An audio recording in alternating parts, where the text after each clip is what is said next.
ఉప ముఖ్యమంత్రి ఒక పదవి ఉప ముఖ్యమంత్రికి అర్థం కూడా తెలియని కూడా ఉప ముఖ్యమంత్రి చేశారు.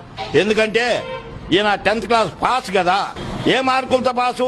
కలిపిన మార్కులతో పాసు. 34 31 వస్తే 3 మార్కులు రోషే టైంలో కలిపితే వాడితో పాసు. ఎడ్యుకేషన్ మినిస్టర్ ఎవరో ఆయన టైంలో పాసు. నువ్వు కూడా ఇవాళ నీ దగ్గర ఉన్న ఫైళ్ళు ఒక్క ఫైల్ చదవడానికి నీకు సాయంత్రం పట్టుద్ది. ఉదయం నుండి సాయంత్రం దాకా నువ్వు ఆ ఫైల్ చదవలేవు.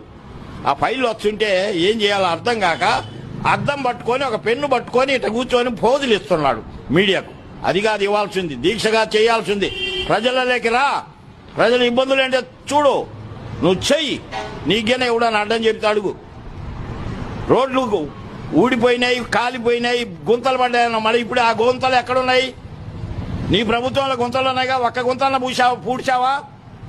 ఇసుక ఏమైంది? ఫ్రీ ఇసుక టన్ను 1374 రూపాయలు టన్ను. ఎక్కడన్నా ఉందా? రేపు పెడుతున్నారు, వైన్ షాపులు పెడుతున్నారు, పెట్టండి. ఆడోళ్ళే తిప్పి కొడతారు. స్కూళ్ళు కాలేజీలకు దగ్గరలో ఎక్కడ గుడుల దగ్గర ఎక్కడన్నా వైన్ షాప్ కనపడితే మాత్రం